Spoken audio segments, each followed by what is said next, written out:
Hey, Dr. Christensen here with you. Here's a question I got recently. Can I come off of hydrocortisone? Here's how this came in. Dear Dr. C, earlier this year, a functional doctor diagnosed me with adrenal fatigue and put me on a medication called Cortef. It seemed to give me more energy for a few weeks, but then it quit working. Now, if I try to stop taking it, I'm more tired than ever. I was hoping, since you're the adrenal expert, you could help. From sunny Naples, Esme. Hey Esme, thank you for sending in your question, and I'm happy to go deep in this for you. I think this is really important, and I've seen this come up several times. It's unfortunate when someone is put on a medication that's hard to discontinue when they may not have needed it in the first place. So as I see this, Esme, to answer your question properly, there's three facets to that. The first one is, did you need to be on this medication?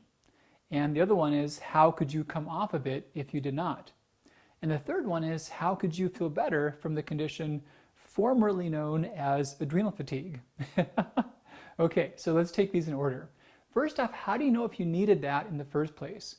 Well, we call this medication a glucocorticoid because it's kind of like cortisol, which is one of the main glucose regulating hormones from the adrenal glands.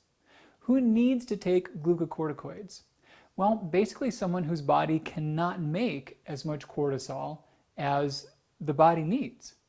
Now, here's the thing, here's an important distinction. There's many people that have low cortisol levels throughout the day, whenever they're tested, salivary test, blood test, worse in the morning, these all happen. But there's an important distinction between low cortisol and unintentionally low cortisol. Did your body mean to do that? That's the distinction. So in a lot of cases, in the condition formerly known as adrenal fatigue, your body meant to do that. Your body intentionally lowered cortisol. Now, there's some scenarios in which your body did not intend to lower cortisol. And some of those, if they're bad enough, they do benefit from glucocorticoid replacement, like you've been on. The most common thing is a condition called Addison's disease. And this is really like the Hashimoto's of the adrenals. This is where the immune system breaks down the adrenal glands and they just can't make adequate amounts of hormone any longer. And most of these cases do benefit from glucocorticoid replacement. However, low cortisol, even really low cortisol, may be on purpose by your body. Your body may be trying to make cortisol levels lower. And if you're in that situation, you might even feel better by taking cortisol for a while, but it's not what your body's trying to accomplish. Your body wants there to be some reason that is causing the stress on your system to go away, or it wants to rest enough to resolve that. And that's why it's lowering cortisol. So if you just add back in the cortisol, it's kind of like your engine is faltering and you're hitting the gas really hard. You know, you're going to go faster, but at what cost? So how do you know if someone actually has Addison's? You know, it's actually really easy. There's a simple test called ACTH, and it's also back to thyroid. It's like the TSH of the adrenals. And it tells you how much your brain is asking your adrenal glands to work. And if it's really high, then that means the adrenals are not doing what the body wants. But if you've got low cortisol and ACTH is normal or low, that means that it's not the adrenal's fault. They're doing exactly what they're told to do, and taking cortisol won't be a good thing long term. Now, the difficulty is that this is more relevant before someone is on treatment. However, if you're on treatment and, like, let's say your medication has made the hydrocortisone, typical sized woman, say you're taking 15 milligrams per day or less. In those cases, that would not be enough to completely make the ACTH get too low.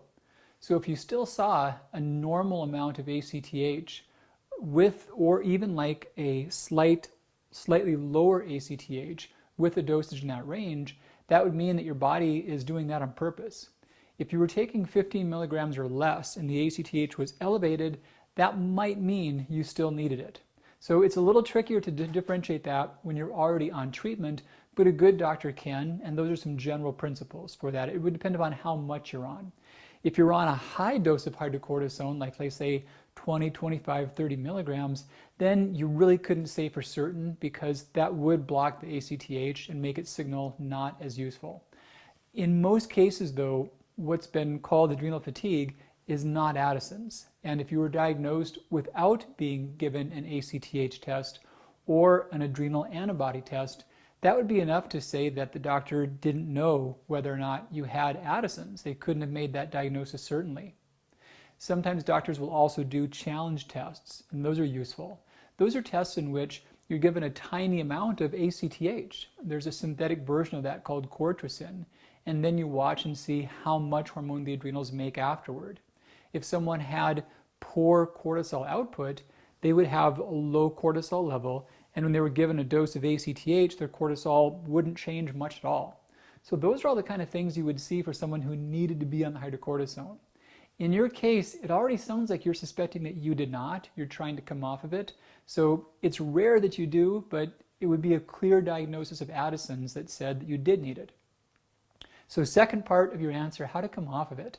Well, assuming again that you don't have a real medical need for that, here's the conundrum. Even if you didn't need it, you could take it and still have symptoms from coming off of it. Because when you take cortisol, it greatly diminishes how your body makes cortisol. And once you lower your own cortisol output, it takes more time, even more than before, to get that to regulate again. So the trick really is just doing it extremely gently and gradually. Now, Esme, please hear me, this is under medical guidance. And ideally, it's a doctor who's used to doing it in situations just like yours. All of our docs at Integrative Health are in that bucket. I don't know of many others that are. There are conventional endocrinologists who do treat adrenal insufficiency like Addison's, but they're not really seeing people who are unnecessarily on hydrocortisone and have the capability of coming off of it. It's a different population. So the main strategy is just doing it extremely gradual, a slow taper. And the way we do that is using compounded cortisol. It's a little different because it's not the same as hydrocortisone. It's a more active analog, and plus they can make exacting quantities of that. I don't like compounded thyroid meds because they're done at microgram levels. So compounded cortisol is done at milligram levels, so reasonably accurate. And it's nice because you can make up potencies that have roughly a milligram per drop. And we'll have someone go down by milligram or half milligram dosages on a daily basis. Now, it does take that being personalized, it does take that being tracked, but it's really a slow decrease milligram per milligram. It might be a milligram per week at the slowest, but it's a gradual decrease. Now, the tricky part is you want to make sure your body is compensating. And you do that by looking at electrolytes, blood proteins, glucose levels, and also your symptoms. And here's what to expect.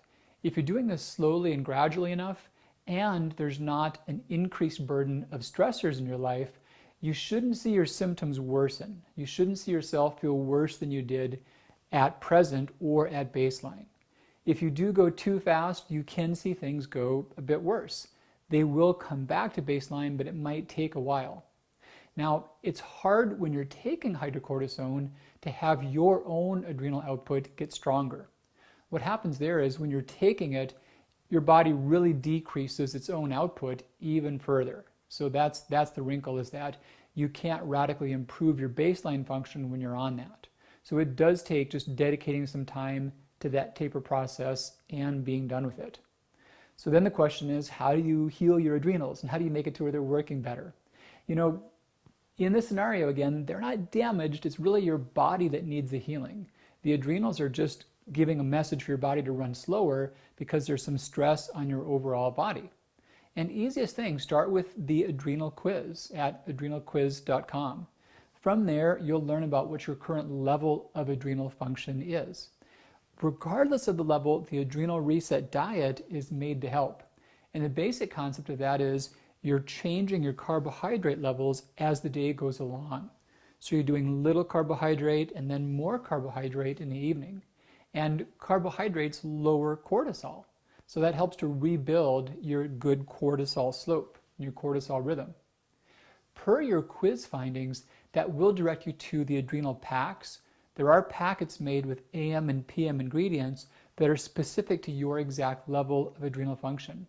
I'm not a fan of most adrenal supplements because they often have a hodgepodge of ingredients, some of which that would help your body raise cortisol and some that would help you lower it. And you really need one or the other, but not both. And the time of day is also specific. So these are the only ones I'm aware of that have the time of day mixtures different, and then also the combinations distinct to that adrenal level. And last big thing, treat yourself like a baby. I say that in a kind way, in that new parents realize that babies need to have a set schedule and like set rhythms, when they wake up and when they go to bed and when meal times are.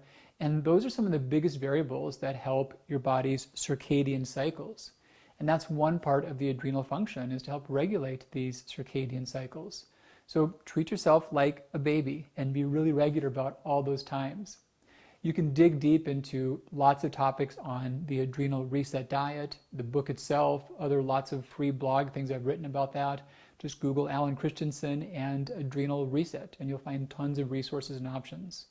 So to summarize your answers, the first part is, did you need to be on hydrocortisone? And if you didn't have a clear diagnosis of Addison's, you did not need to be on hydrocortisone.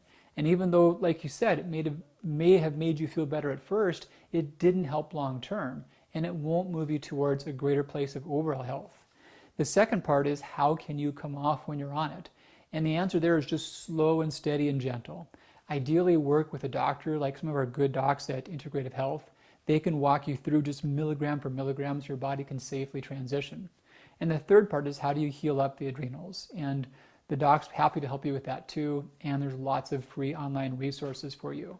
So Esme, hope that was useful stuff. I appreciate you reaching out, and look forward to seeing you all really soon. Bye-bye.